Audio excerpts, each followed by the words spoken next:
Bonjour et bienvenue à tous dans ce webinaire dont le thème est Éducation et leadership des filles. En cette journée internationale du droit des filles, j'ai tenu à mettre en avant des experts pour échanger autour de ces questions. Alors, la journée internationale des droits des filles est célébrée chaque année depuis maintenant 2012, hein. Donc, ça fait déjà 12 ans qu'on célèbre cette journée, mais les initiatives ont toujours existé sur ces questions-là. La complexité, notamment, elle va se situer. Pourquoi les filles? Parce qu'en même temps, ce sont des enfants et en même temps, ce sont des futures femmes. Donc, on a la condition des droits de l'enfant qui joue, on a la condition du genre aussi. Donc, pour faire respecter tous ces droits avec tout ce qui pèse sur ces filles-là, pas que sur les filles, mais sur la jeunesse, mais du fait du genre, c'est important à aborder en cette journée. Je voudrais rappeler quelques chiffres. Donc, on sait que les femmes représentent la moitié du genre humain et pourtant, on voit que c'est les plus vulnérables du monde, même si j'aime pas trop employer ce terme de la vulnérabilité parce que les filles et les femmes, on est fortes et on n'a plus besoin de le prouver, mais quand même, quand on regarde les chiffres, en termes de pauvreté, emploi des normes et des traditions socioculturelles, bah, leurs droits aussi sont souvent bafoués et reculent lors des crises. Comme vous pouvez le voir, bah, dès qu'il y a des conflits, dès qu'il y a des crises économiques, dès qu'il y a des crises politiques. Donc aujourd'hui, plus que jamais, il est important de continuer à s'interroger sur la condition et les droits des filles. Donc les Nations Unies ont opté pour un thème cette année qui est la vision des filles pour l'avenir. Alors, avant ce thème-là, il faut savoir qu'il y a les ODD aussi, pour ceux qui ne connaissent pas, c'est les objectifs de développement durable, dont les ODD 5 se consacrent justement à l'autonomisation des filles et plus précisément à réaliser l'égalité des sexes et autonomiser le plus de femmes et de filles. Donc, c'est l'agenda 2030 pour ceux qui suivent et on va faire le point notamment avec nos intervenants sur ces questions. Alors, avec nous, nous avons le plaisir d'accueillir Madame Jessica Anor. Elle occupe actuellement le poste de chef d'unité de la jeunesse, du genre et de l'autonomisation des femmes à l'Agence de développement de l'Union africaine. C'est bien ça, C'est ça. Jessica? Tu es également engagée en tant que chef de groupe pour les quotas dans le cadre de l'initiative L'inclusion financière et économique des femmes et des jeunes de l'Union africaine. Donc, il me semble que le programme s'appelle WYFIA, si je ne me trompe pas, 2030. Et donc, tu as un parcours sur l'autonomisation des femmes et des jeunes entrepreneurs. Tu as eu un rôle important et impactant au Ghana, au Bénin, en Côte d'Ivoire, aux Comores, en RDC, au Gabon et j'en passe. En tout cas, tu pourras nous en dire plus sur ton parcours et sur l'échange qu'on va avoir aujourd'hui. Et d'un autre côté, j'ai Jerry. Alors, Jerry, c'est un serial entrepreneur. Je dis serial entrepreneur parce qu'il a vraiment à son actif beaucoup de programmes, beaucoup de projets aussi. Tu es reconnu comme consultant international, business stratégique, expert dans l'accompagnement des entreprises innovantes et les startups. Et puis, ton expertise est amenée à collaborer aussi avec des structures de renom, hein, telles que Orange RDC, le PNUD, l'UNICEF, la Fondation Tony Elumelu aussi, il me semble. Jerry, tu me diras. Et bien évidemment, on n'oubliera pas le grand concept que tu as créé en RDC, qui est Kin Startup Academy, qui est le plus grand concours télévisé dédié aux jeunes entrepreneurs de la RTC. Donc, je suis vraiment heureuse et ravie d'être avec vous pour parler du leadership, de l'éducation et des droits des filles en Afrique. Alors, est-ce que Jessica ou Shola, vous avez quelque chose à rajouter quant à votre présentation ou tout a été dit? Pour moi, Pour moi, l'essentiel a c'est été dit. Oui. D'accord. Dans ce cas-là, on va rentrer dans le vif du sujet. Honneur aux dames, hein, on est sur le genre Shola, tu ne m'en voudras pas. Donc, Jessica, j'aimerais savoir, euh, justement, tu as un grand parcours, tu as intégré beaucoup de programmes sur ces questions-là. Et j'aimerais savoir quelles sont les initiatives auxquelles tu as pu prendre part et qui, dans les résultats que tu as pu observer, bien évidemment, ont pu garantir un environnement d'apprentissage sûr, inclusif et protecteur pour les jeunes filles du primaire au secondaire, parce qu'on sait qu'après, il y a beaucoup d'abandon en termes de scolarité pour ces filles-là. Mais j'aimerais savoir, voilà, quelles initiatives et quels résultats tu as pu constater en cela. D'entrée de jeu, déjà, je commençais d'abord mon propos par te remercier de m'avoir associé à ce type on va dire, d'initiative. Heureux de participer à ça parce que évidemment c'est des thématiques qui sont explorées dans des grands salons, dans des endroits très on va dire dans les organisations, dans les grandes conférences, et là de pouvoir l'aborder en petit comité comme ça, et que toi tu aies cette initiative où on sait très bien ton parcours, on sait aussi ce que quelles sont tes valeurs, donc c'est un peu normal, mais de l'avoir conceptualisé dans un webinaire comme celui-là, moi je pense que c'est une très bonne idée, et moi je suis très excité, très très content d'être là et de pouvoir participer à ces échanges. Donc je voudrais d'abord dire merci, et merci aussi à mon co-panéliste, à Jessica déjà, c'est d'entrée de jeu. Et pour rapidement répondre, je sais que c'est pas ma question, c'est la question de Jessica, où je vais la laisser continuer parce qu'on a dit on parle de genre aujourd'hui, donc il faut vraiment donner l'honneur aux dames. Donc je parle la devancer, répondre à sa question à sa place. Alors Jessica, je te laisse la parole. Allô. Merci beaucoup, Jerry. Je suis désolée, Badula, comme je t'ai dit. Oui, il n'y a pas de souci. C'est compliqué. Je suis à Addis Abeba et c'est extrêmement compliqué. Mais merci. Ta question, je n'ai pas entendu. J'ai entendu le début, mais est-ce que tu peux répéter? Bien sûr, avec plaisir. Je disais, en fait, quelles sont les initiatives auxquelles tu as pu prendre part et qui, dans les résultats que tu as pu constater, ont pu garantir un environnement d'apprentissage sûr, inclusif et protecteur pour les jeunes filles dans le primaire et le secondaire. Merci Badila, merci infiniment. Et comme Géry l'a dit, je trouve que c'est une très belle initiative. C'est bien que tu fasses ce webinaire. C'est bien qu'on entende parler de la jeune fille africaine, parce que c'est pas, ou même de la jeune fille afrodescendante, parce que c'est pas des sujets qu'on entend tous les jours sur beaucoup de plateformes. On se concentre sur les femmes et les jeunes, mais en oubliant ce segment jeunes filles, jeunes femmes et même petites filles. Donc, merci infiniment et pour ta passion et ton énergie. Ça me touche beaucoup que tu m'aies invité. Moi, je travaille avec un centre qui s'appelle le Centre de formation des femmes et des filles, qui se trouve au Burkina Faso. C'est une agence de l'Union africaine. Ils sont formidables. C'est une petite équipe, mais très passionnée. Et ils ont une campagne qui touche toute l'Afrique et qui s'appelle Africa Educator. L'Afrique l'éduque. Éduque-elle.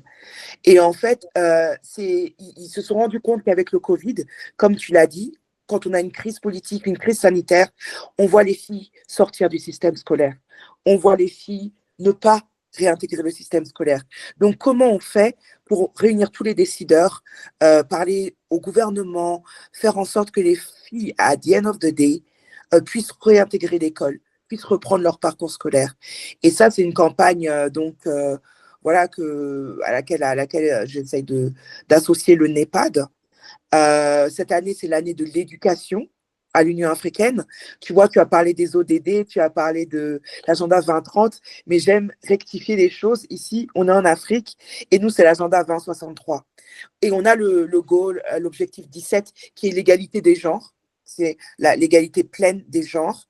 Et le goal 18, qui est l'autonomisation des jeunes. Donc, c'est les deux goals autour desquels je travaille, qui parlent aux jeunes et aux filles, et j'essaye d'articuler mes actions, d'articuler les programmes autour de ces goals.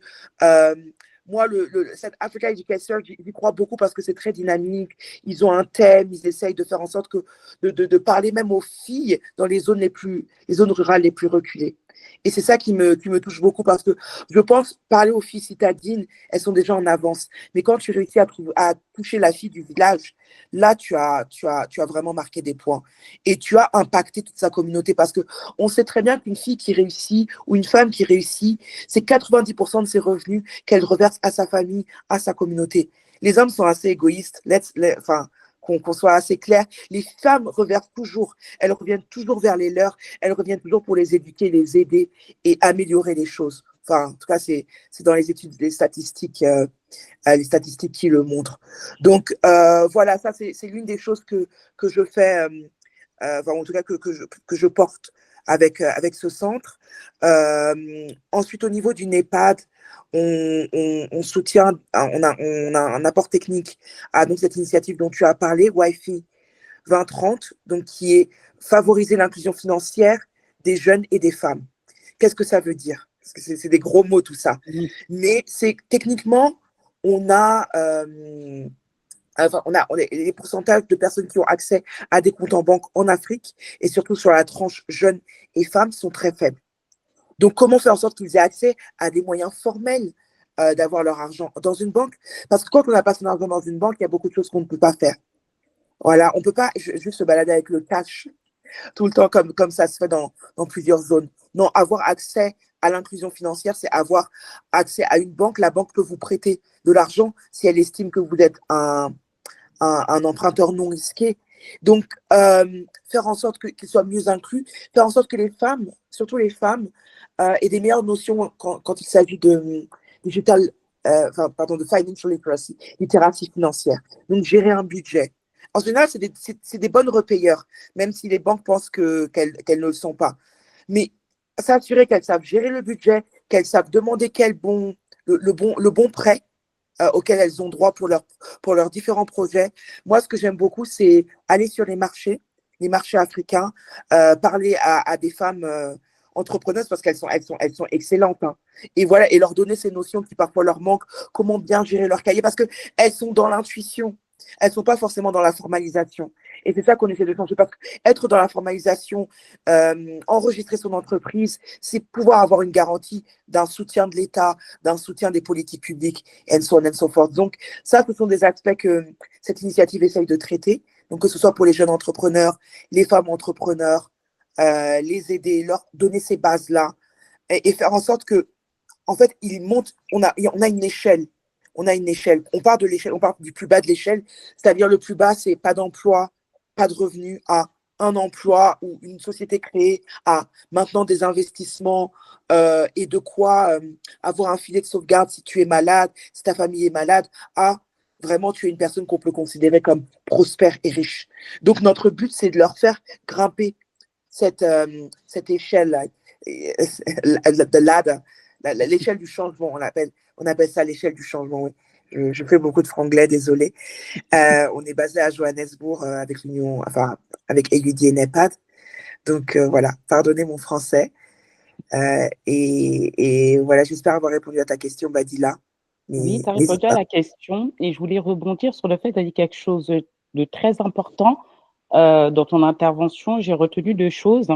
C'est vraiment se concentrer et appuyer l'effort sur les zones reculées. En effet, dans les villages, les zones rurales, elles ont besoin d'être vraiment plus impactées. Je suis d'accord avec toi parce que dans les villes, l'accès est facilité, en tout cas en Afrique. Et justement, je me disais, compte tenu de la pauvreté dans ces zones rurales, et les problèmes d'électrification qu'on connaît tous depuis plus de 30 ans en Afrique, quelle stratégie justement le Burkina Faso, notamment, parce que tu as donné cet exemple par rapport à la campagne dont tu nous as parlé, là, d'African Education, comment ils arrivent à percer ces zones-là et à inclure les jeunes filles avec les moyens qu'on connaît aujourd'hui de l'informatique, des nouvelles technologies. Ok, merci. Donc, en fait, cette campagne-là, c'est une campagne continentale. Ils sont basés au Burkina, mais leur portée est continentale.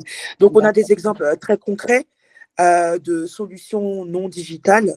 Par exemple, on a des tablettes qui fonctionnent avec l'énergie solaire, qui peuvent être utilisées. Je discutais récemment avec des Français d'ailleurs, qui ont du réseau Bibliothèques sans frontières, qui, eux, ont des clés qui marchent, pareil, des solutions sans électricité pour que les filles aient accès aux livres et accès à des ressources de littératie financière et tout ça dans des zones reculées au Sénégal, en Côte d'Ivoire aussi, ils ont des partenariats. dans plusieurs pays francophones et aussi anglophones.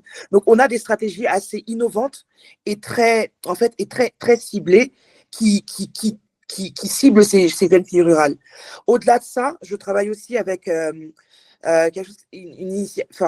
organisation qui s'appelle The Amazon Leadership Initiative, donc dédiée aux filles entre 14 ans et 29 ans, et qui souvent, c'est des filles pas privilégiées, donc des filles de milieux assez pauvres, de milieux rural, des filles qui ont des difficultés et qu'on aide à travers le mentorship, le coaching et des sessions de capacity building qui les aident en fait parce que j'ai un exemple tout bête. Hier, il y avait une des filles, on a réussi à la faire voyager. Elle arrive à l'aéroport, elle a des problèmes, elle sait pas se battre. On est au téléphone avec elle, on la coach. Allez, tu restes, tu te bats, oui, tu te bats parce que tu auras toujours des obstacles.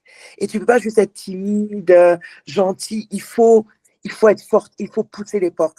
Donc, moi, c'est facile. Enfin, c'est comme ça que j'ai été éduquée par ma mère et c'est comme ça que j'ai grandi et c'est comme ça que moi-même je me suis forgé mon parcours et la mentor de cette personne est du Nigeria et aussi la Nigérienne sont assez pushy et énergiques. Elle a été des RDC, elle est gentille, elle est polie mais elle n'est pas pushy. Donc on dit madame, tu peux pas faire ça.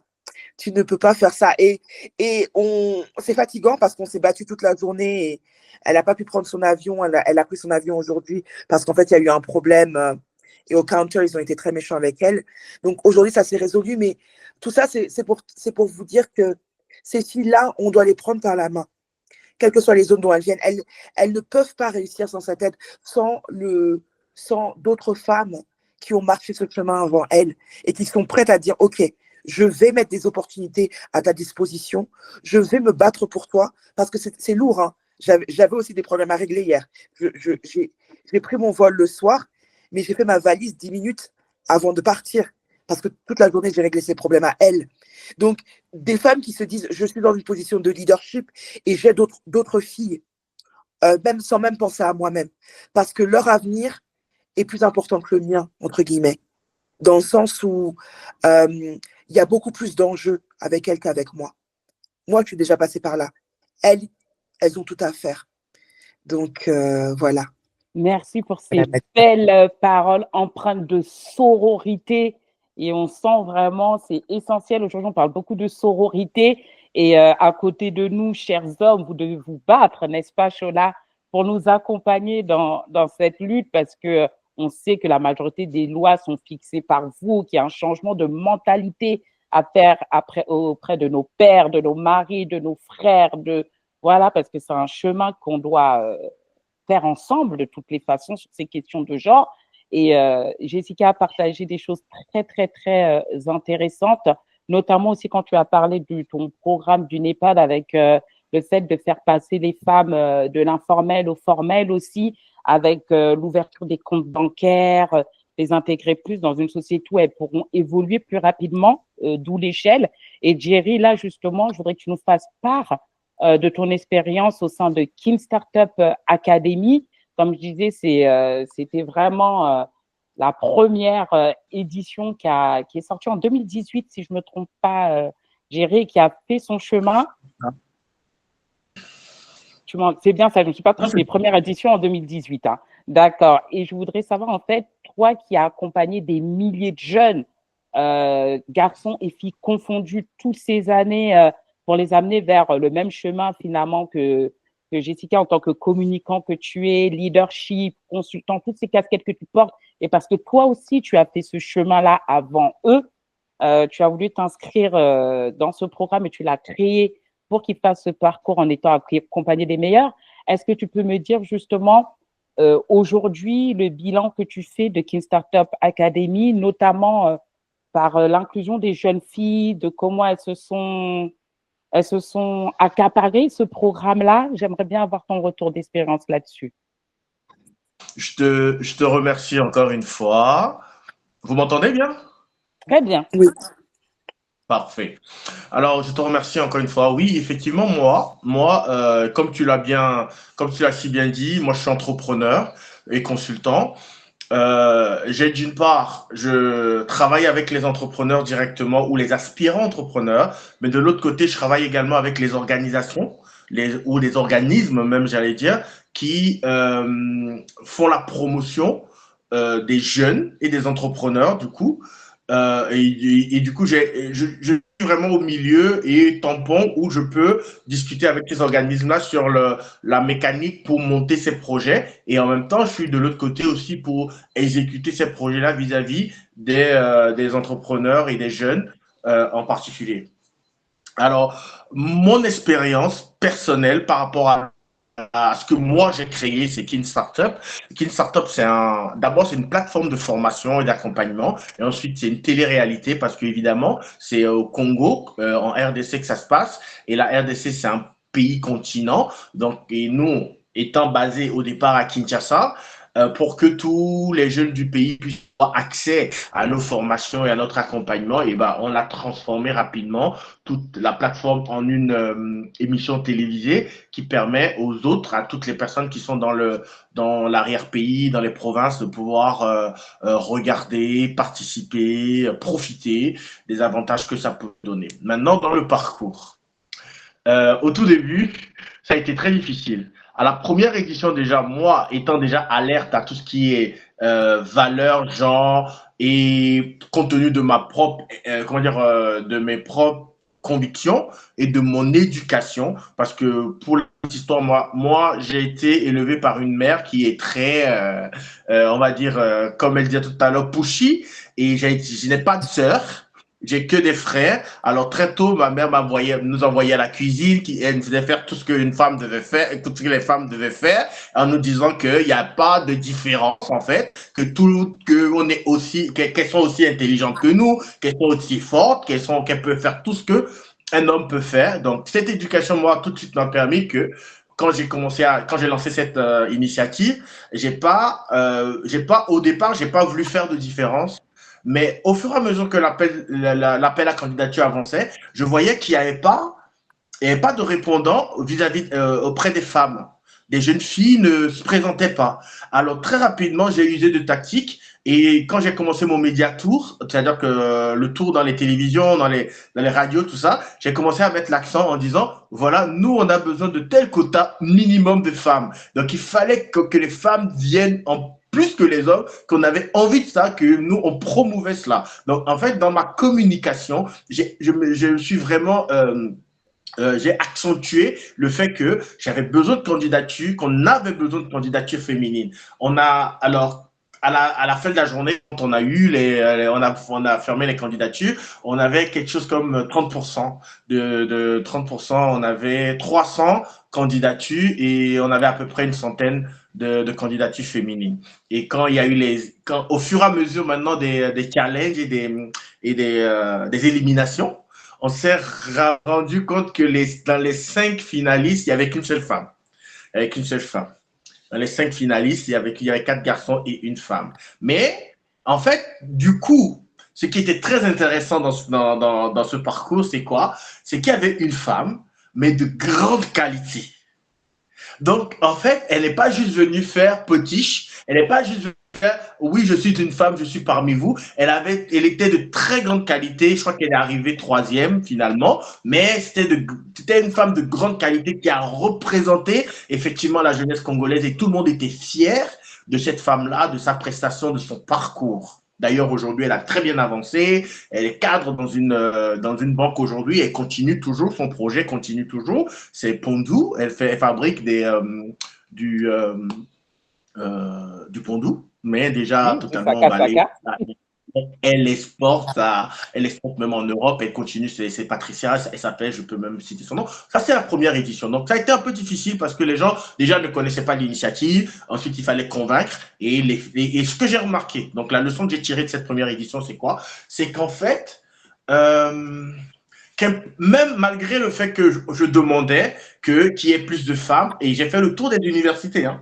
C'est pas seulement les jeunes filles rurales simplement, c'est-à-dire que j'ai fait le tour des universités, j'ai parlé aux femmes, je leur ai parlé directement aux jeunes filles, vraiment de visu, au-delà de tout ce que j'ai fait à la télé, tout ça, j'ai parlé avec des jeunes filles, et ce que je remarquais, c'était genre, bon, nous, on n'en veut pas trop. C'est pas qu'on veut pas, mais ce qu'elle dit, c'est qu'elle me faisait comprendre, c'est pas notre place de se mettre en avant comme ça. Parce que, évidemment, on n'avait pas encore de rôle modèle à leur présenter à ce moment-là. C'était notre première édition. On n'avait pas encore de rôle modèle. Donc, nous, on disait simplement, vous voulez devenir entrepreneur, venez, inscrivez-vous. Et ce que je ressentais, ne le disais pas clairement, ce que je ressentais, c'était genre, c'est trop en front, c'est trop devant pour nous. Nous, on veut rester un peu en arrière, on n'a pas envie de s'exposer. Voilà, c'est ce que j'ai remarqué, c'est ce que je me suis rendu compte. Mais au fur et à mesure des éditions, à la deuxième édition, déjà, c'est une dame qui a gagné. À la deuxième édition, automatiquement, les choses ont évolué. Il y a eu plus de femmes. On est arrivé autour de 40-45%. Il y a plus de femmes. Et jusqu'à la finale, il y avait eu 2 femmes dans les 5 finalistes. Et c'est une dame qui a gagné le concours. Et elle aussi, aujourd'hui, on est très fiers d'elle. C'est grâce. Elle a aussi évolué. Elle travaille avec les plus grands groupes aujourd'hui. Elle est dans la restauration. Et vraiment une grosse fierté. Deuxième édition, là, les femmes ont fait superbe impression encore une fois. Et ce qui était très intéressant dans le parcours de Grâce, la gagnante, c'est que quand elle est venue à King Startup, elle était comme les autres jeunes filles qui ne voulaient pas aller, qui se disaient, bon, elle est venue, elle s'est dit, je viens quand même parce qu'on m'a un peu poussé. Mais bon, je suis dans mon coin. Tu vois un peu le genre, je suis dans mon coin, je m'affiche pas trop, je reste là, mais bon. Et au fur et à mesure du concours, elle s'est affirmée sérieusement jusqu'à gagner le concours. Et ça, en fait, ça a été l'une des raisons pour lesquelles, en tout cas, certains membres de jury, dont moi-même, parce que je faisais partie des membres de jury à ce moment-là, j'ai vraiment voté pour que ce soit elle qui gagne. Parce que la transformation qu'on a vue de son entrée, et là, je parle de leadership, de prise d'initiative, de confiance en soi qu'elle a gagné en très peu de temps, on va dire 3 semaines. Ça a été fulgurant, ça a été impressionnant. Et donc, elle a gagné et puis elle a continué aujourd'hui. Et comme je disais, on est super fiers. À la 3e édition, déjà, on a eu encore, ça a augmenté. On est arrivé quasiment à 50-50, plus ou moins 50% ou 48 et 62%. Donc, on était proche, vraiment proche de 50%. Les filles ont beaucoup répondu, elles sont venues pas mal. Et il y a un engouement. Et là, on voyait un peu plus de confiance où elles venaient plus simplement pour faire bonne impression, en tout cas pour juste pour participer, parce que comme elles ont vu qu'il y a eu, en tout cas ceux qui s'intéressaient ont vu qu'il y a eu, la gagnante était une femme et qu'elle en valait la peine et qu'elle s'affirmait. Ça a suscité beaucoup d'engouement. Beaucoup de jeunes filles sont venues à ce concours-là. Et pareil, on a été jusqu'à la finale, on a encore eu une qui était dans les 4 derniers, quadruors, là, les 4 derniers, les finalistes. Et elle était 3e. Et elle aussi, voilà encore une dame de grande qualité. C'est Eline Becky, tout le monde la connaît aujourd'hui. Elle a fondé une entreprise d'épices naturelles et bio.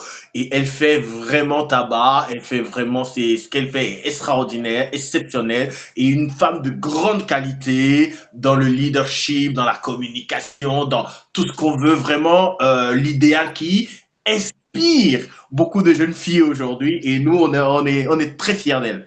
Et finalement, on arrive à la 4e édition où là, ça a été pour nous, the blast, c'est donc l'apothéose. Pourquoi?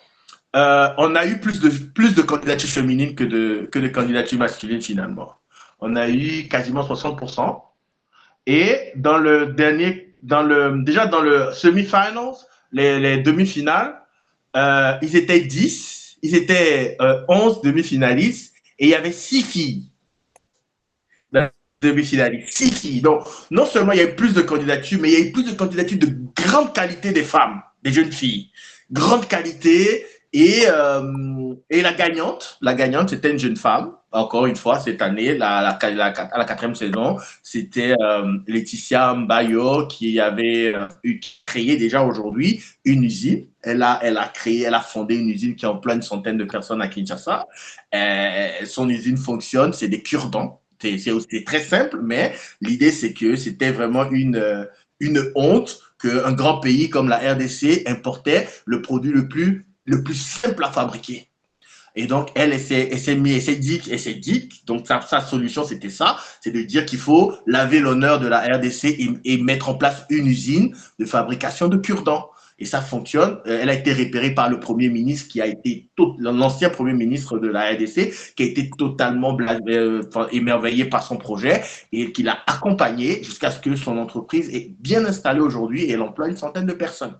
Et derrière elle, là je parle d'elle parce que c'est elle qui a gagné, mais derrière, tu avais plusieurs d'autres jeunes femmes qui ont fait des merveilles pendant cette édition. Donc voilà un peu pour résumer, voilà comment le parcours a été au regard du genre, comment les femmes, nous-mêmes, on a été très disponibles, on a montré que c'est une initiative qui veut faire la promotion du genre, au départ, qui veut dire qu'on n'a pas à sous-estimer les femmes ou donner plus forcément d'avantages, mais dire simplement qu'elles ont le droit de venir, elles ont le droit de compétir, elles ont le droit de montrer tout ce qu'elles elles ont comme capacité. Et ce que nous, on a remarqué, c'est qu'elles avaient un peu plus de capacité que les hommes. Donc, voilà. Beaucoup plus. Ça nous va, Jessica et moi, en tout cas. Merci, Shola, pour ce retour d'expérience édifiant. Je vais laisser justement Jessica rebondir sur ce que vient de dire notre ami Shola, parce qu'il a dit beaucoup de choses et on voit, comme tu disais, que quand on est accompagné, quand on a des rôles modèles, en fait, n'importe qui peut faire ressortir ce leadership qu'il a en lui et justement être un véritable impact et pour son pays et pour sa famille et peser économiquement dans son pays. Je te laisse la parole, Jessica. Merci beaucoup. Déjà, Jerry, tu viens, en tout cas, tu travailles en RDC et le président de RDC est notre champion africain pour la masculinité positive. Je suis sûre que tu le sais et tu as un exemple de masculinité positive. Donc déjà, merci. Maintenant, dans ton intervention, bon, au-delà du fait que tu as appuyé sur la grande qualité, comme si il y avait des femmes de bonne qualité. Bon, je vais pas trop faire une polémique, mais là où je pense que vous pouvez gagner en termes de rétention des femmes, parce qu'il y avait beaucoup de candidatures féminines, mais après, il y a une déperdition. Le problème des femmes, c'est l'environnement n'est pas assez gender responsive. Qu'est-ce que j'entends par là? C'est-à-dire les femmes, par exemple, elles ont des enfants. Est-ce qu'il y a des modes de garde? Est-ce que, par exemple, vous avez une salle avec une nounou ou des personnes pour pouvoir garder l'enfant quand la dame est en formation? Ça, c'est très important. Parfois, les dames, elles n'ont pas de transport. Est-ce qu'il y a quelqu'un pour les aider ou de transport mis gratuitement à leur disposition pour qu'elles viennent dans les lieux de formation? Ensuite, voilà, il y a plein de pratiques comme ça qui doivent cibler les problématiques très particulières que rencontrent les femmes, que ne rencontrent pas les hommes. Un homme, il peut se lever le matin, sortir de chez lui, il n'a pas de compte à rendre à qui que ce soit. La femme doit se rendre compte que ses enfants sont taken care of, que c'est ta mère, peut-être les grands-parents, que toutes les personnes dont on doit s'occuper dans la maison soient taken care of. Et le mari n'a pas à faire ça. Donc, les femmes ont besoin de beaucoup plus de soutien, d'accompagnement dans la sphère du domestique et dans la sphère de tout ce qui se passe en dehors de la formation pour pouvoir suivre une formation. Et ça, c'est des choses qu'on néglige parce qu'on se dit, on part sur un pied d'égalité, les femmes sont douées, certes, mais les femmes ont plus d'obstacles sur leur route. Et pour être sûr qu'elles puissent participer à ce genre de programme, au-delà des rôles modèles, parce que c'est bien, les rôles modèles, c'est vrai que ça inspire, ça leur donne confiance, et ça règle l'autocensure. C'est bon. Mais il y a d'autres facteurs auxquels il faut absolument s'attaquer pour avoir plus de femmes dans ces formations. En effet, justement, bon entendeur, en tout cas, je rebondis sur ce que tu viens de dire parce que c'est vrai qu'il y a beaucoup de normes socio-culturelles et sexistes, justement, qui jouent en défaveur des filles et des femmes parce que je rappelle toujours, les filles sont les futures femmes de demain et on constate depuis des années, les problématiques des femmes, il faudrait les attaquer à la source quand elles sont encore des jeunes filles, qu'elles en soient conscientes, que les jeunes garçons aussi en soient conscients dans toute cette sphère éducative.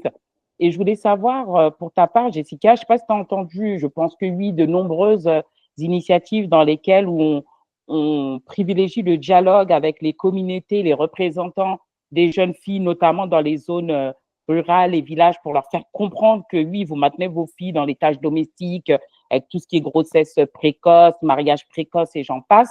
Il y a beaucoup d'initiatives qui se font en vue d'aller dialoguer au cœur justement de ces villages pour leur faire comprendre l'importance pour l'avenir du pays et aussi de la famille d'éduquer les filles et de les amener justement à devenir ces rôles modèles, mais aussi, comme tu disais, de mettre en place des choses qui vont leur permettre de pouvoir se rendre à ces différentes formations ou initiatives.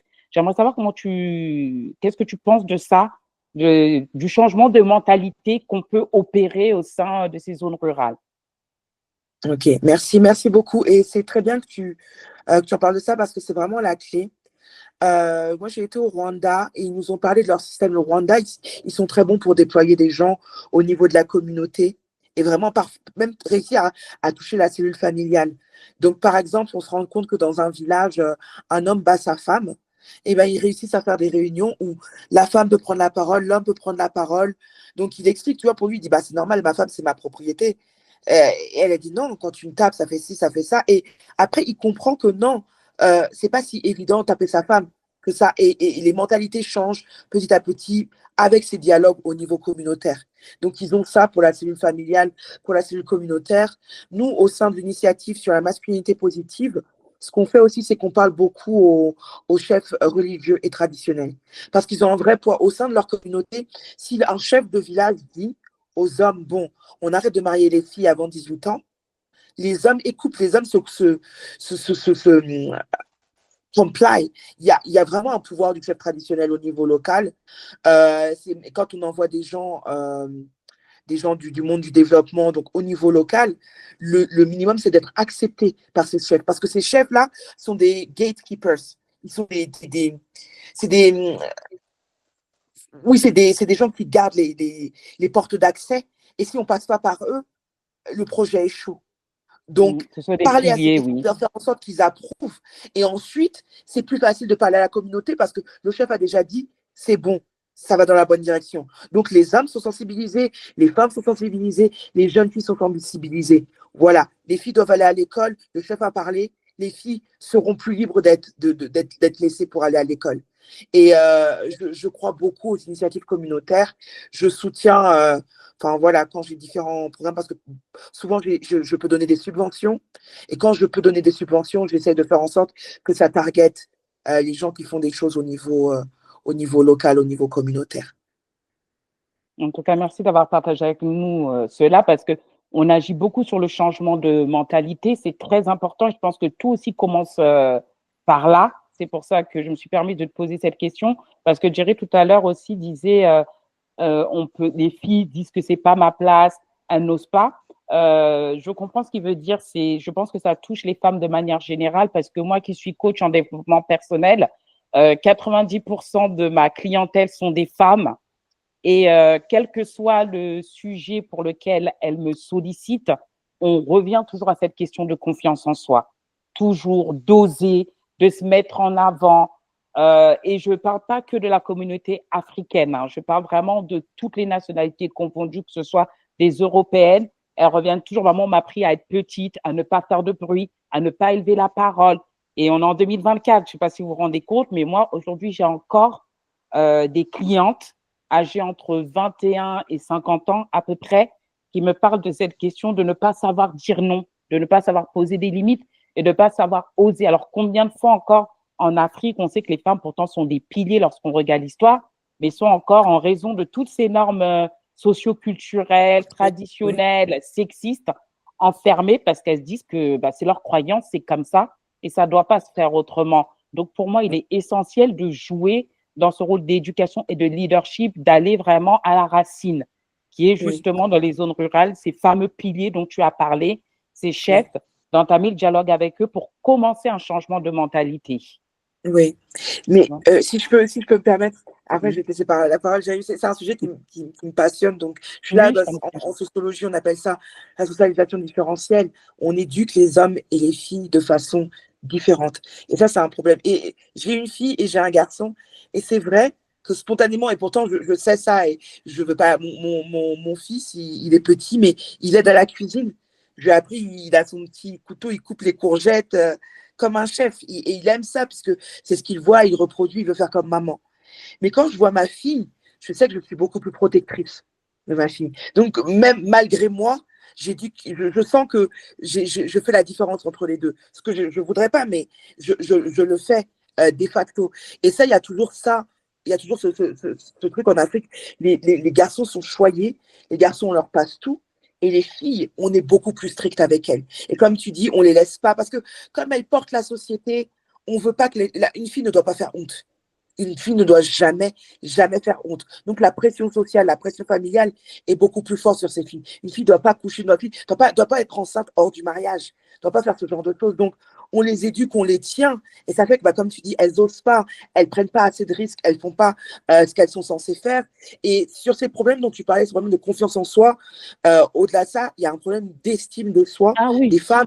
Et j'entendais une coach, enfin une américaine que j'aime beaucoup, Terry Savelle Foy, qui parle beaucoup aux femmes. Ah, tu connais Terry? J'aime Terry Terry, c'est ma go-to person. Et Terry se prend l'exemple de la Barbie. Je te dis, la Barbie, ça a l'air tout bête, mais les mensurations de la Barbie, si la Barbie devait être reproduite en taille réelle, elle serait beaucoup trop maigre. C'est des mensurations qui n'existent pas. C'est une femme qui n'existe pas. Or, c'est une femme avec laquelle les petites filles jouent depuis leur enfance et à qui elles essaient de ressembler. Tu ne pourras jamais ressembler à une Barbie.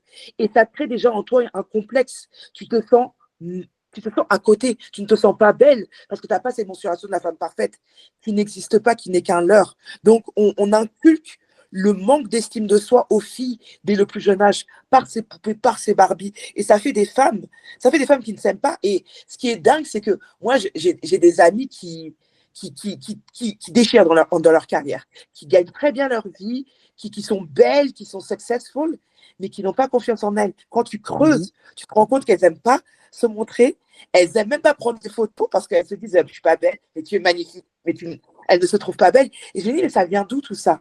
Ça vient d'où? De Et l'enfance. c'est vraiment un gros problème. Et ben, Dila, c'est vraiment bien que tu règles ça avec les femmes que tu accompagnes. C'est la source, c'est la base et c'est le nœud de beaucoup trop de problèmes que les femmes rencontrent. Et Voilà. justement, je Désolée de dire. rebondis, Shola, avant de te passer la parole, je rebondis sur ce que dit Jessica. C'est pour ça que j'ai créé aussi le magazine pour adolescentes afro Kimani Mag. C'est justement pour leur redonner cette estime de soi, parce que ça se construit dans l'enfance, ça ne se développe pas à l'adolescence. Surtout dans le milieu dans lequel on évolue, l'éducation des parents. Et justement, ce magazine que j'ai créé, Kimani Mag, ça a été impulsé justement pour redonner de l'estime, changer un peu les biais cognitifs et la perception qu'on a de soi-même, arrêter des comparaisons avec des normes qui nous ont été posées par la société et auxquelles on n'a pas à se comparer parce que on est autre chose et on est unique.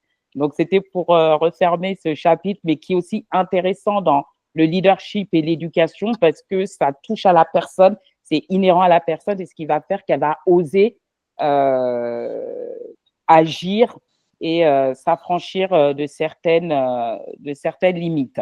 Donc, Jerry, pour revenir à toi, tu nous as fait un compte-rendu sur ton expérience avec King's Startup Academy, mais j'aimerais aussi que tu nous parles du club Toastmaster, si j'ai bien Toastmaster, parce que ça a été le premier que tu as dirigé à Kinshasa, il me semble, vraiment, en tout cas sur toute l'Afrique centrale, tu as été le premier club Toastmaster. J'aimerais que tu nous en dises un peu plus, parce que là, on est vraiment pour le coup dans la communication, le leadership, la prise de parole en public. Et comme tu as pu le faire avec King Startup Academy, vu que tu as été le premier en RDC, j'aimerais savoir comment, justement, de manière générale et plus précisément, les jeunes filles se sont insérées dans ce processus.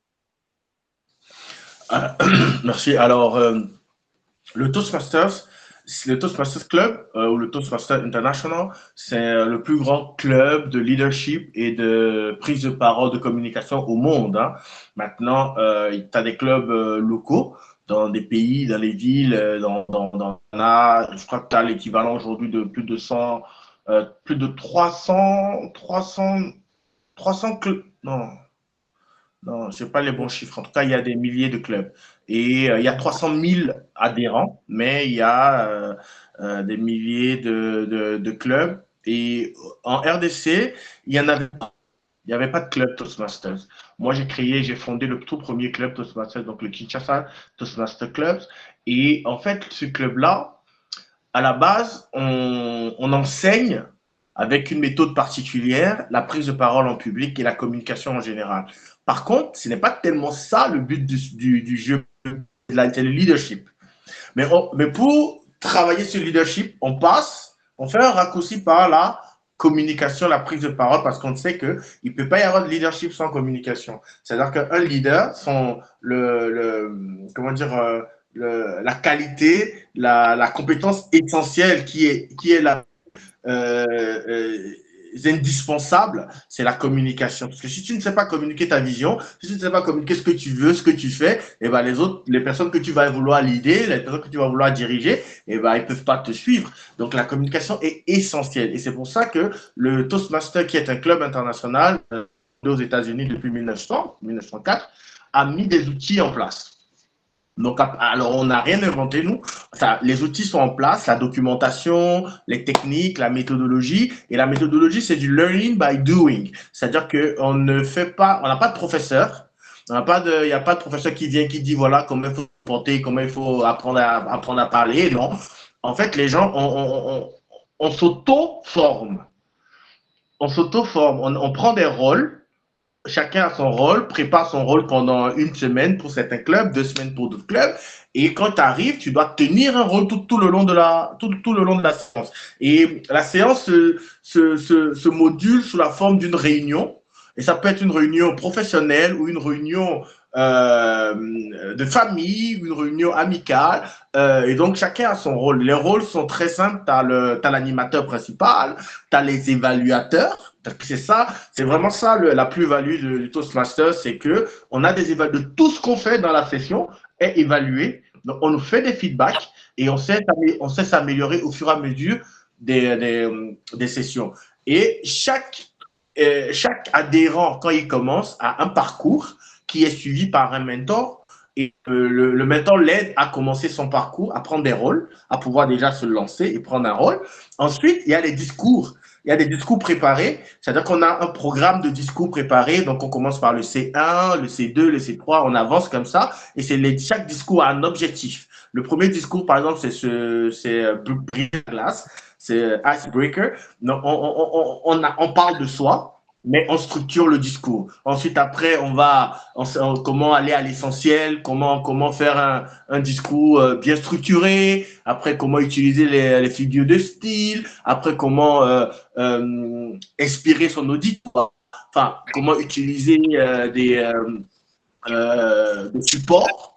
Donc, on apprend au fur et à mesure. Donc, après, chacun le fait à son rythme. Hein, on n'oblige personne. Tu viens, on te propose le programme sur les 10 premiers discours et tu choisis ton timing avec un mentor et tu regardes comment tu avances dans ces discours. Il y a des gens, quand ils arrivent, 10 sessions, ils ont fait les 10 discours. D'autres vont faire peut-être mettre 1 an à faire les 10 discours. Et c'est correct. Il n'y a pas de problème, il n'y a pas de pression. À côté de ça, il y a le parcours leadership où quand tu es évaluateur, tu es également évalué. Et le parcours leadership, c'est que tu as un rôle, tu as peut-être le rôle de… l'évaluation, c'est un rôle. Tu as le rôle de chronométreur. Tu peux être le chronométreur parce que tout est chronométré, évidemment. Tu as le rôle de grammairien parce que toute la grammaire, comment les mots sont utilisés, sont regardés et il y a des feedbacks. Tu as le veilleur, celui qui veille au retard, aux discussions, à tout ce qui n'est pas approprié dans la session. Donc, en prenant ces rôles-là, on te forge à devenir un leader. Puisque tu vas faire non seulement tu vas observer, mais tu vas faire des feedbacks. Tu vas arriver avec une évaluation structurée. Et chaque fois que tu le fais, tu t'aguerris, apprends à évaluer. Et le fait d'apprendre à évaluer, c'est de devenir leader quelque part. Et donc, je dis ça un peu pour montrer le cadre de ce que nous faisions au Toastmaster. Mais maintenant, comment est-ce que les jeunes filles se sont intégrées? Ça a été très naturel parce que quand j'ai fondé, mais j'étais pas tout seul. J'ai associé tout de suite des femmes dans le board et c'était des femmes, on va dire encore une fois, rôle modèle. C'est des personnes qui étaient un peu déjà, qui avaient déjà un peu des capacités. Ce qui a permis que les autres qui venaient, les jeunes filles qui vont venir, vont voir des femmes qui sont déjà dans le board, qui peuvent faire leur discours de manière, on va dire, assez expressive. Elles sont confiantes en elles et ça a permis qu'il y ait beaucoup qui s'inspirent rapidement. Par contre, on a eu aussi beaucoup de de personnes qui sont venues non seulement à reculons, qui ont eu beaucoup de mal, qu'on a aidé sérieusement et qui ont vraiment pris leur envol à un moment donné. Et ça aussi, là, on a fait, en tout cas, on a eu des résultats assez probants par rapport à cela. On a vu des jeunes filles qui étaient, et ce que moi j'ai remarqué, hein, pour faire la comparaison, c'est-à-dire que c'est encore une fois l'évolution. Il va y avoir, les jeunes garçons, quand ils vont arriver déjà avec une certaine confiance. Enfin, oui, confiance, parce que quand je compare à l'arrivée, quand ils arrivent, la jeune fille va être moins confiante. Mais au bout d'un certain temps, c'est elle qui va avancer beaucoup plus rapidement dans l'aisance que le garçon avec qui il a commencé en même temps. Et qui va peut-être, et quand je vois les taux de défection, parce qu'il y en a beaucoup, hein, il y a des gens qui arrêtent en plein chemin, quand les discours commencent à être plus corsés, il y a certains qui commencent plus à venir et tout ça. Quand je vois les taux de défection, par contre, c'est dans le rang des hommes, des jeunes garçons, que j'avais plus de taux de défection que dans les rangs des filles. Tu vois, même si encore une fois, le taux d'inscription de personnes qui vont venir, on a plus de garçons, bien évidemment, mais le taux d'avancée, d'évolution dans le groupe, ça a été beaucoup plus les femmes, en tout cas celles qui sont là, qui avançaient beaucoup plus, avec beaucoup plus de conscience, qui prenaient plus conscience de l'intérêt qu'elles avaient, parce qu'elles trouvaient un endroit sécurisé où on ne les jugeait pas, où on veut tout, ils savaient que on les assistait à évoluer, à grandir, à croître, et il y avait, en tout cas, elles prenaient goût et elles avançaient sérieusement. Et moi, ça aussi, bon, c'est ce que moi j'ai remarqué, et ça, au-delà de tout considération de genre, hein, moi je voyais des personnes qui venaient et qui avaient des objectifs et qui trouvaient un espace de sécurité et qui avançaient vers leurs objectifs. Et là, j'ai vu des femmes qui ont été beaucoup plus réceptives que des garçons. Et donc voilà, ça aussi c'était à mentionner. Donc le Toastmaster, ça a été un peu ça. Maintenant, l'autre chose, c'est que le Toastmaster, ce que moi j'ai remarqué, les jeunes femmes qui sont venues au Toastmaster et qui ont évolué, qui sont restées pendant un certain temps et qui ont pris de l'aisance, de la confiance, automatiquement dans leur vie à l'extérieur de Toastmaster, dans leur vie professionnelle, elles ont pas mal évolué. C'est-à-dire qu'elles ont pris des postes, sont devenues entrepreneurs et elles ont commencé à être beaucoup plus confiantes dans l'entrepreneuriat même avant leur entrée au Toastmaster. Et ça aussi, on a vu. Et aujourd'hui, malheureusement, le Toastmaster ne fonctionne plus parce que moi, j'y suis plus trop parce que dans les règles du Toastmaster, on ne peut pas être président plus de 2 ans. Déjà, 1 an pour fonder, 1 an pour être président et il faut passer la main. Donc, depuis que moi, j'ai passé la main, c'est vrai que ça ne fonctionne plus vraiment comme il se devait. Mais toutes les personnes qui sont passées pendant les 3-4 ans que le Toastmaster a duré, moi, je vois aujourd'hui leur ascension au-delà à l'extérieur de Toastmaster dans leur vie professionnelle et compagnie. Donc voilà ce que je pouvais dire par rapport à Toastmaster. Merci Shola encore pour ce partage d'expérience de terrain. Jessica, tu veux rebondir, tu veux rajouter quelque chose par rapport à ce que nous a partagé Shola? Écoute, déjà merci pour les détails. J'ai fait aussi d'un club Toastmaster en ligne, un club bilingue. Et bon, ça n'affectait pas exactement toutes ces étapes-là. Soit c'est le club que j'ai choisi qui n'était pas aussi structuré que le tien. Donc, merci pour ces détails que tu as rajoutés. Je sais ce que j'ai raté. En tout cas, ce que je n'ai pas eu dans ce club. Et c'est vrai que je pense que tu as raison. C'est un outil formidable de leadership pour les jeunes filles. Parce que la personne qui m'en a parlé, c'était une fille qui était plus jeune que moi, mais qui était très, très confiante quand il s'agissait de parler en public. Et moi, je me disais, bon, voilà, je trouve que je peux m'améliorer, notamment sur la prise de parole en anglais, parce que voilà, étant francophone, parfois, je trouve qu'en anglais, je manque un peu de confiance en moi. Et elle m'a dit, mais Toastmaster, c'est l'endroit, tu vas progresser comme c'est pas permis. Bon, après, comme j'ai choisi un club bilingue, on peut parler en français et en anglais, donc je pense que je dois changer de club et prendre un club qu'en anglais et je serai beaucoup plus challengée. Donc, je vois vraiment ce que tu veux dire. Et j'ai des mentees et je pense que je vais leur recommander d'intégrer Toastmasters. Parce que plus tu parlais, plus je voyais à quel point il pouvait être nécessaire pour une jeune fille de très tôt, en fait, travailler sur ces qualités-là. Parce que c'est vrai que quand tu sais parler, bah, finalement, tout est plus facile pour toi. T'es un beau parleur, tu sais comment amener les choses, tu sais comment les présenter, tu sais comment tenir. Et souvent, les filles que je mentor, elles sont très timides. Comme j'ai dit, elles viennent d'un background très pauvre. Donc, très spolié. J'en ai une qui est survivor de child marriage. Enfin, si tu veux, on a essayé de la marier de force. Elle a dit non. Et là, elle est en elle est en Sierra Leone. Et maintenant, elle vit comme une recluse. Sa famille ne lui parle plus. Donc, elle a beaucoup de traumas. Et elle porte ça. Donc, elle essaie de mener une vie normale, mais elle porte beaucoup sur elle. Et je pense que, bon, au-delà de Dieu, parce que je crois en Dieu, je crois que c'est Dieu qui m'a mis et qui m'a aidé à être là où je suis aujourd'hui. Au-delà de Dieu, s'il faut travailler les compétences pratiques, Toastmaster peut vraiment l'aider dans la prise de conscience. Même tu sens que dans son corps, elle a des traumas. Elle a des traumas. Et toutes, elles ont vécu des choses pas faciles. Donc, merci pour ton intervention et merci parce que tu m'as inspiré. Vraiment.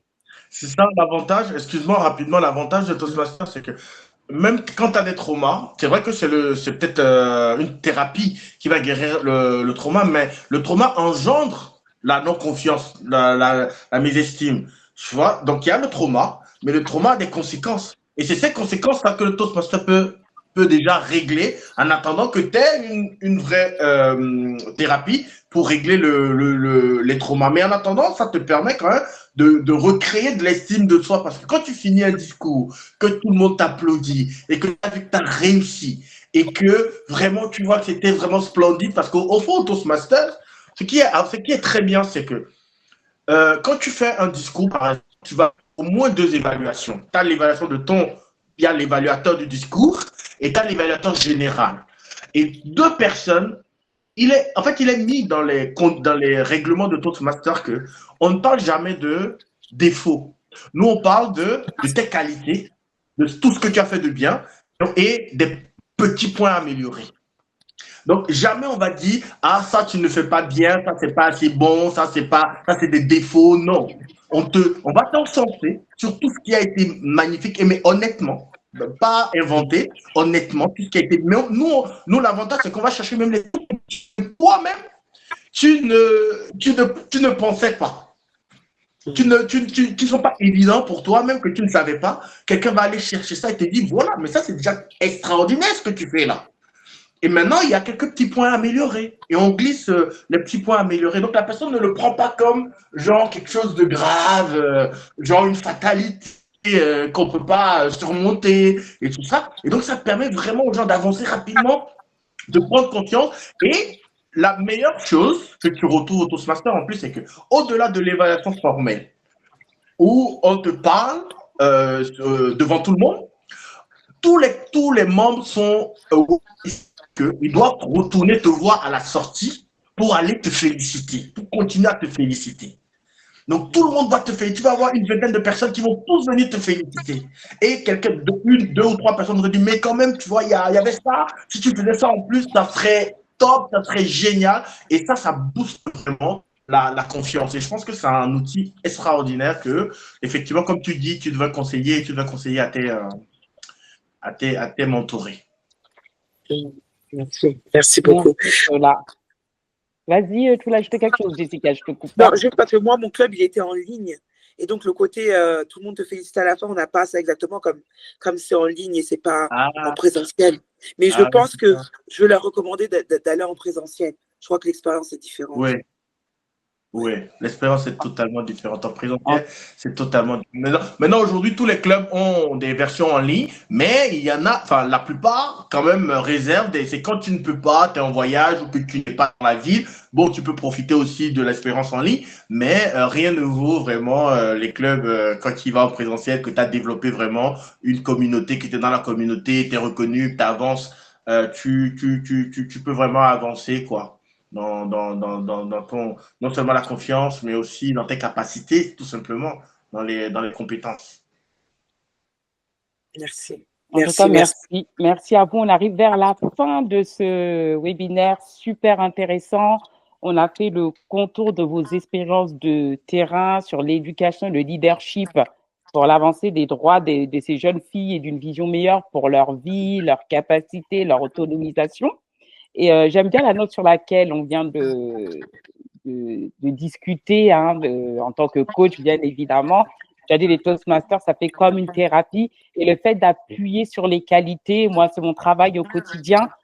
Comme on dit, c'est pas mentir, encenser ou ne pas prendre la personne dans son entièreté, mais tout le monde sait que ce qui fait mal ou le mauvais prend toujours le pas. Une mauvaise action ou une erreur prend le pas sur 10 ou 15 réussites parce qu'on a tendance, surtout quand on a un problème d'estime de soi, à voir que ce qui marche pas. Donc, je trouve que l'approche de regarder les qualités, de les mettre en avant, moi, je sais que je travaille souvent avec les jeunes filles et les femmes sur quoi je ne suis pas capable, je ne pourrai jamais. On reprend justement tout ce qu'elles ont déjà fait dans ce qu'elles pensent ne pas être capables. On appelle ça ligne de vie, peu importe, parcours de vie. Et souvent, elles sont étonnées de dire, mais si, j'ai déjà fait ça. En fait, j'ai déjà expérimenté ce pourquoi je pense être incapable. Et c'est drôle de se le révéler à soi-même parce qu'en fait, je leur fais une liste. Fais-moi une liste. Bah, tu me dis que tu ne sais pas dire non. Fais-moi une liste de toutes les fois où tu as dit non. Tu as dit, mais si, finalement, tu es capable de dire non. Donc, quand tu me dis que tu n'es pas capable de poser des limites et tu n'es pas capable de dire non, tu te trompes puisque tu as déjà dit non.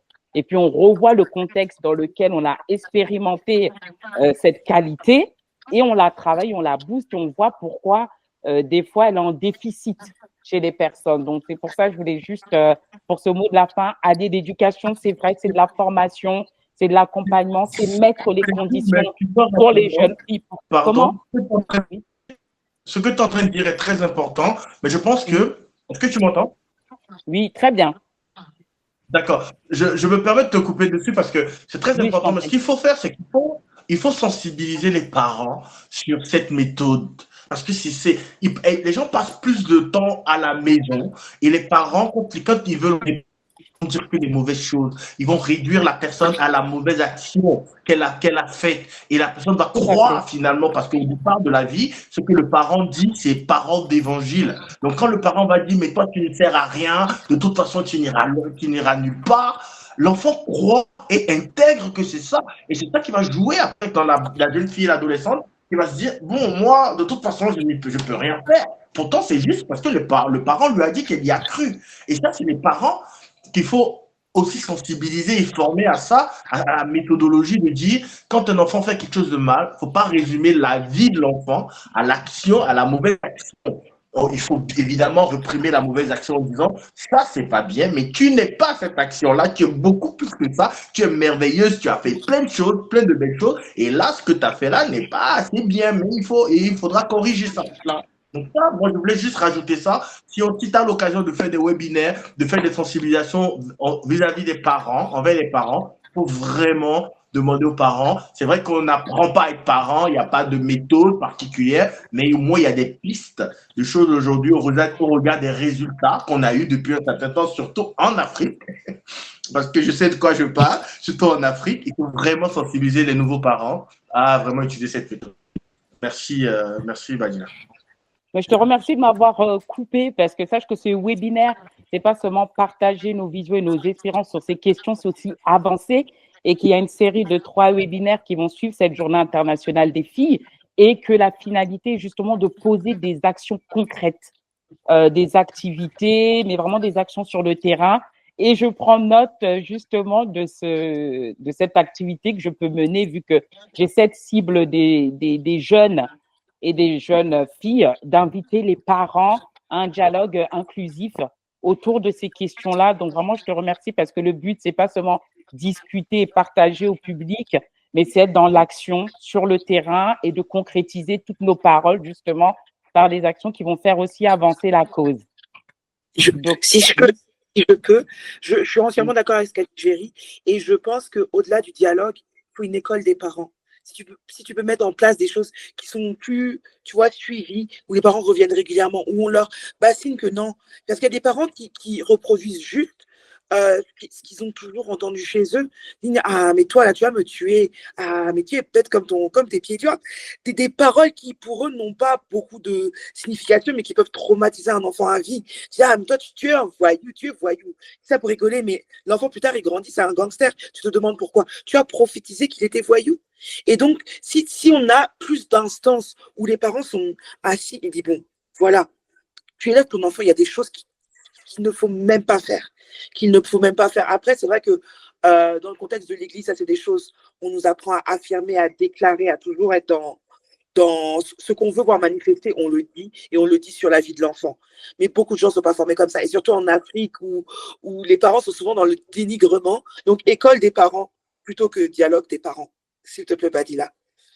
On est là. C'est noté, ma chère Jessica, et je vous ferai prendre part quand ça sera mis en place, parce que 2025 sera un chantier pour nous tous. Chacun doit mettre sa pierre à l'édifice et doit contribuer.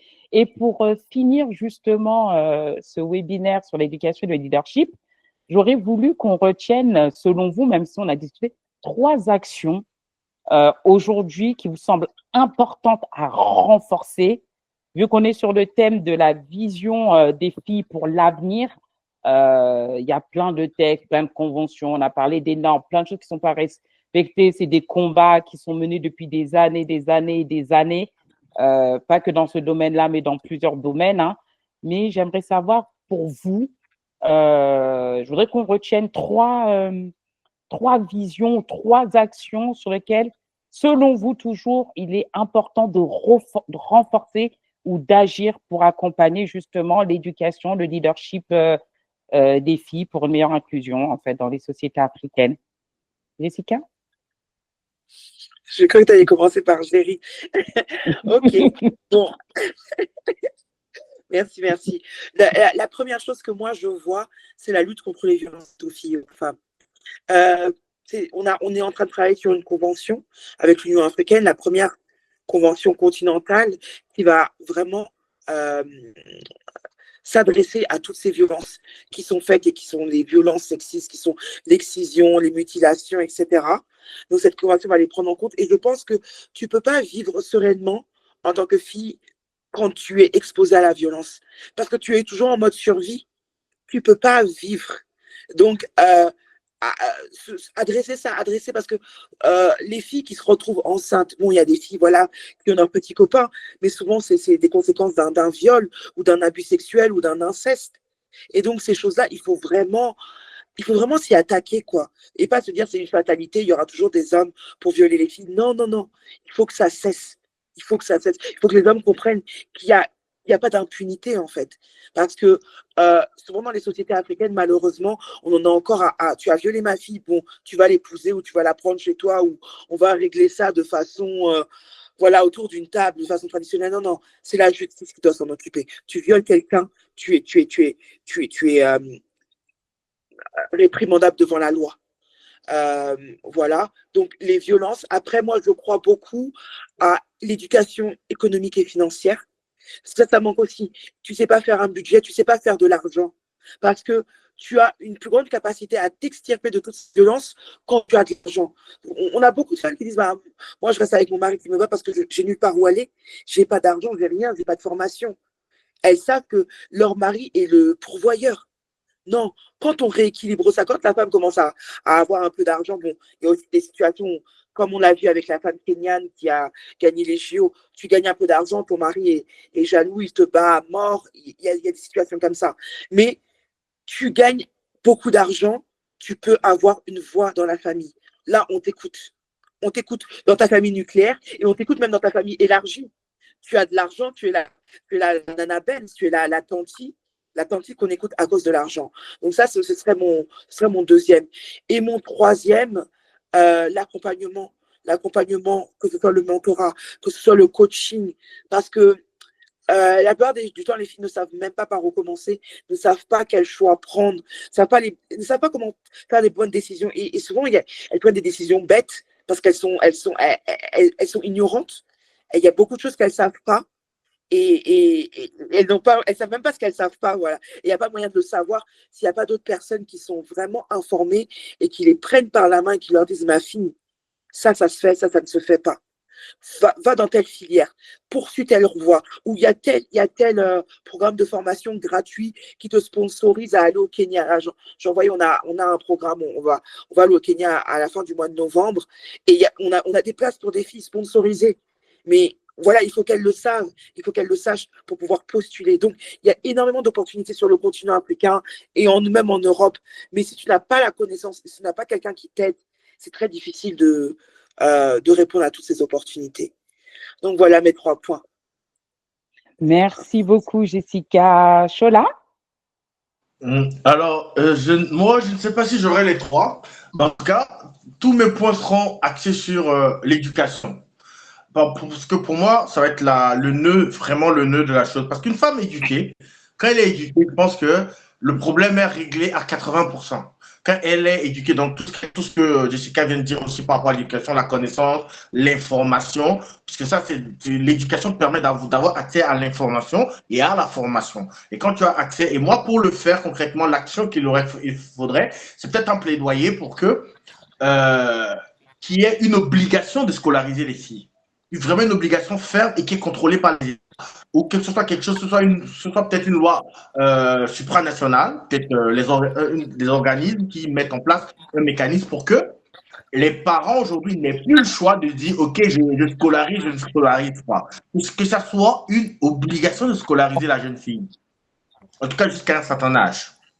Tu vois, moi, ce serait ça, vraiment, ce que moi je ferais pour qu'on soit sûr que la jeune fille est scolarisée jusqu'à un certain âge et qu'elle ne sorte pas du fait des parents qui ne veulent plus, parce qu'il y a beaucoup de parents aujourd'hui, encore dans les zones rurales, qui disent et qui ne voient pas l'intérêt, parce que finalement, elle va se marier, elle va retourner voir, elle va aller chez un mari et que finalement, ils seront perdus. Donc, pourquoi ils se mettraient autant d'argent à investir Il y a encore cette mentalité aujourd'hui. Donc, moi, je pense que comme on ne peut pas sensibiliser ad vitam aeternam des gens qui ne veulent pas comprendre, il faut mettre des lois, il faut les obliger à continuer à scolariser la jeune fille jusqu'à un certain âge. Maintenant, deuxième partie de la formation, c'est que moi, je pense que on doit mettre en place également ou continuer, parce qu'il y a déjà beaucoup d'initiatives, les initiatives parascolaires ou para-académiques qui mettent en place des mécanismes de formation, d'accompagnement sur des formations à courte durée,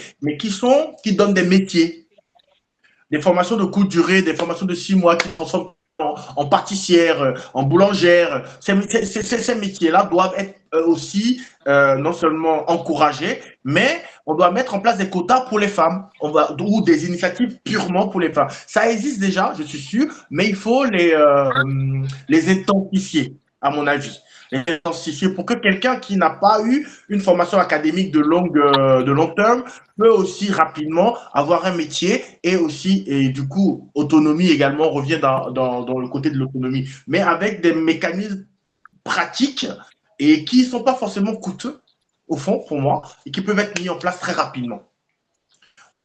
Moi, je pense que les 2 points. Maintenant, c'est pas un point, c'est un dernier, c'est une contribution qui va être sous la forme d'une anecdote. Il y a, l'année dernière, quand je faisais Kin Startup, justement, j'ai eu des plaintes des garçons qui sont venus me voir pour me dire, dans le monde de l'entrepreneuriat, aujourd'hui, que eux, ils commencent à être un peu surpris parce qu'il y a beaucoup plus d'initiatives qui sont destinées exclusivement aux jeunes filles. Des financements qui vont être particuliers, beaucoup de choses. Et du coup, ils ont l'impression. Et ça m'est revenu plusieurs fois. C'est pas moi qui le dis. J'ai eu des jeunes que je forme parce qu'ils sont en groupe, ils sont dans des cohortes. Il y a des femmes, il y a des garçons.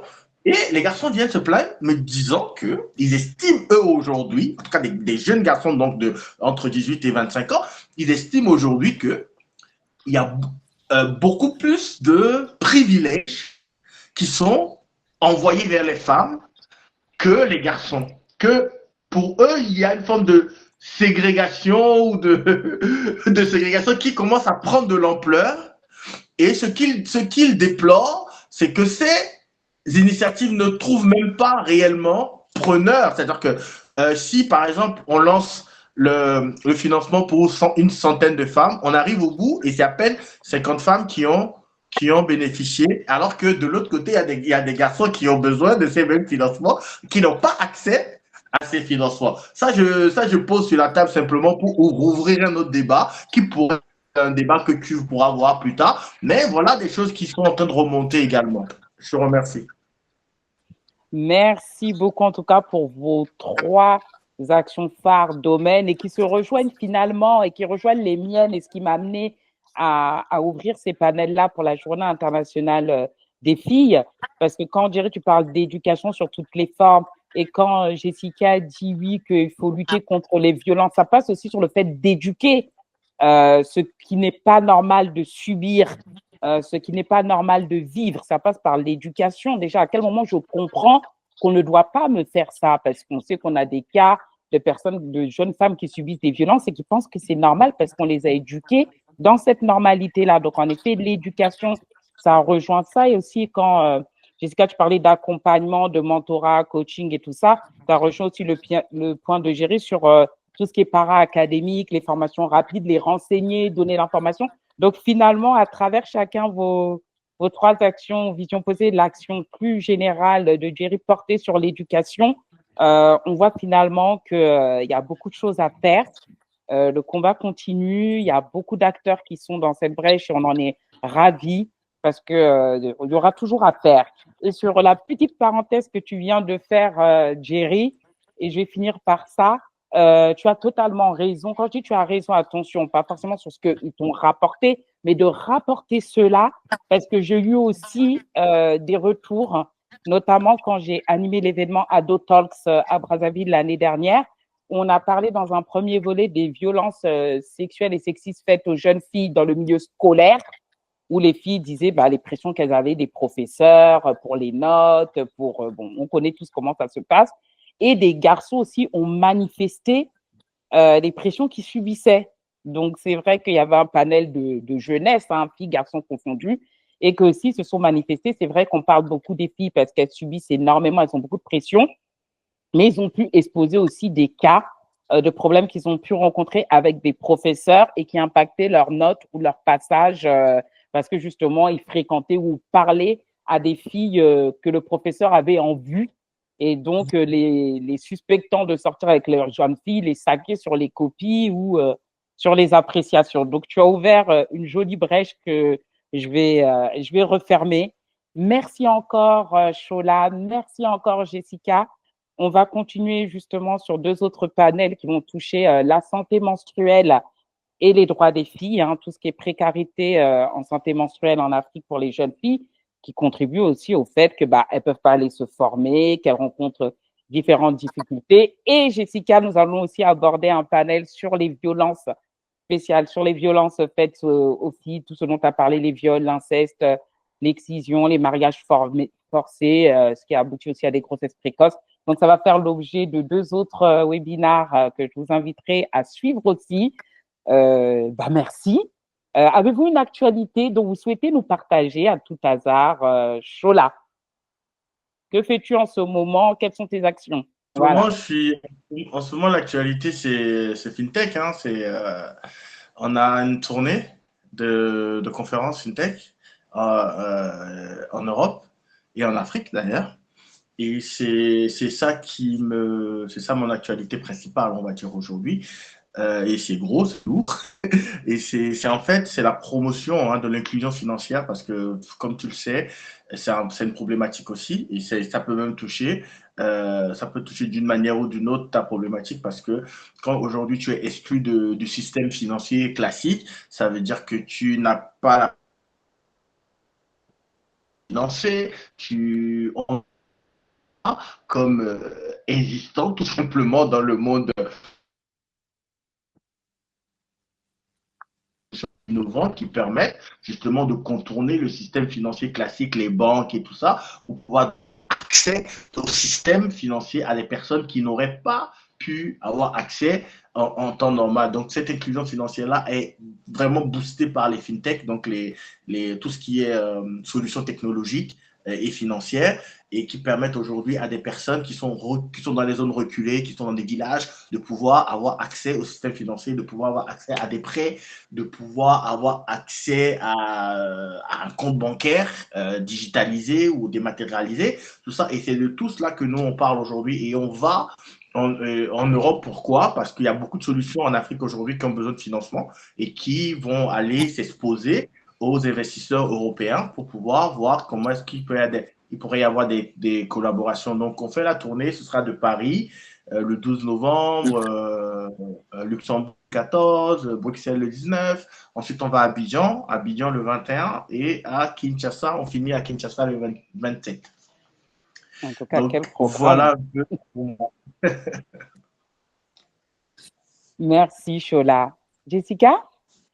Ok, alors moi, dans le cadre de cette initiative dont on a parlé sur l'inclusion financière et économique des jeunes et des femmes, on va faire une sorte de tournée africaine. On va dans les 5 régions africaines. Je suis censée aller au Caire, là, juste après Addis Abeba.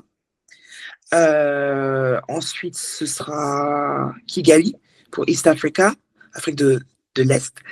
Ensuite, on va faire la route de Lagos à Abidjan et on va rencontrer en fait les femmes traders qui se trouvent à la frontière. Parce que ces femmes-là, elles ont des problématiques très, très particulières, donc on veut les entendre, les écouter et voir très concrètement ce qu'on peut faire pour améliorer leur vie. Donc c'est très concret. En fait, c'est rendre ce projet au plus près du peuple, au plus près de notre cible, qui sont les jeunes et les femmes. Entrepreneurs dans tout ce qui s'inscrit aussi en rapport avec ce que fait la ZLECAf. Donc, vous savez, la zone de libre-échange africaine qui est mise en place par l'Union africaine. Donc, on a des collègues de la ZLECAf qui font partie de cette mission, des collègues d'une organisation qui s'appelle Better Than Cash Alliance et qui rejoint de ce que j'ai dit sur tout ce qui est paiements digitaux, inclusion financière digitale. Donc, voilà, ces femmes-là, c'est notre partenaire, c'est notre partenaire officiel, Better Than Cash. Better Than Cash Alliance, vous voyez. Non, j'ai créé le panel. J'ai créé le panel parfait. On est dans Wi-Fi ensemble et donc on fait cette mission conjointe. Ensuite, on ira en Afrique centrale, on ira sans doute à Brazzaville et on ira à la frontière entre le Congo et la Centrafrique si tout va bien. Et on finira par une des frontières qui s'appelle Kazungula et donc qui relie la Zambie, le Botswana, l'Afrique du Sud et le Zimbabwe, je crois. Ouais. C'est vraiment une frontière très centrale qui relie tous ces pays et qui a plein de postes de frontières. Donc, on veut parler à ces femmes-là et encore une fois, voir comment on porte leur voix au plus haut niveau et comment on les aide très concrètement. En tout cas, un programme chargé. Encore un grand merci à vous. Nous, on continue sur nos panels que j'ai annoncés tout à l'heure. On reste connectés, bien évidemment, parce que tous ensemble, on est plus fort et c'est pas, voilà, une expression à prendre à la légère parce que c'est vrai et c'est concret. Donc, merci. Je vous souhaite une bonne après-midi et à bientôt. Merci à toi, Badila. Excellente modération. Vraiment. Merci.